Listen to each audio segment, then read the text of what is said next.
Hello বন্ধুরা, welcome back to my channel ছোট্ট মেয়ের চটপটি ব্লগ। তো আজকে সকালবেলা উঠে গেছি খুবই তাড়াতাড়ি। তো আমরা যেহেতু এতদিন বাড়িতে ছিলাম না, গাছগুলোর অবস্থা খুবই খারাপ হয়ে গেছে। অনেকগুলো গাছ একদমই শুকিয়ে গেছে, জল না পড়া। আর এদিকে আমার মা কত কাচাকুচি নিয়ে বসে পড়েছে, আমার দেখেই মাথা ঘোরাচ্ছে। এদিকে তো আছে, আবার ওদিকে দেখো এক বালতি ধোয়া হয়ে গেছে, এত কাচাকুচি। তো আজকে আমরা যাচ্ছি একটু মসজিদে। তোমরা হয়তো ভাবতে পারো আমি বাঙালি হয়ে কেন মসজিদে যাচ্ছি। আমার কাছে সব ঠাকুরই সমান, আমি কিন্তু চার্চেও যাই।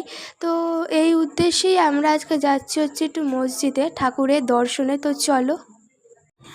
তো এদিকে কিন্তু আমরা চলে এসেছি পীর বাবার দর্শনে। এখানে এসে আমার মনটা খুবই শান্ত হয়ে যায়, আমার এখানে খুবই ভাল লাগে। দেখো কি সুন্দর জায়গাটা, আর এই জায়গাটা কতটা সুন্দর তোমরা দেখো, আমার তো খুবই ভাল লাগে এই জায়গা।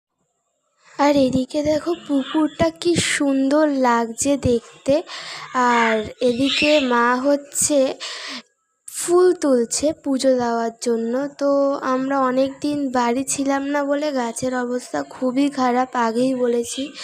তো সব গাছগুলোই প্রায় শুকিয়ে গেছে, ওর জন্য ফুলও হচ্ছে না। তো চলো, মার পুজো দেওয়া হয়ে গেলে আমরা দুপুরে লাঞ্চটা সেরে ফেলবো। আর আজকে দুপুরবেলা লাঞ্চ হচ্ছে বড়া, পেঁয়াজি, পাঁপড় ভাজা, চানাচুর, ডিমের তরকারি, ডাল, আর এটুকুই হয়েছে আজকে, যেহেতু আমরা বেরিয়েছিলাম এক জায়গায়।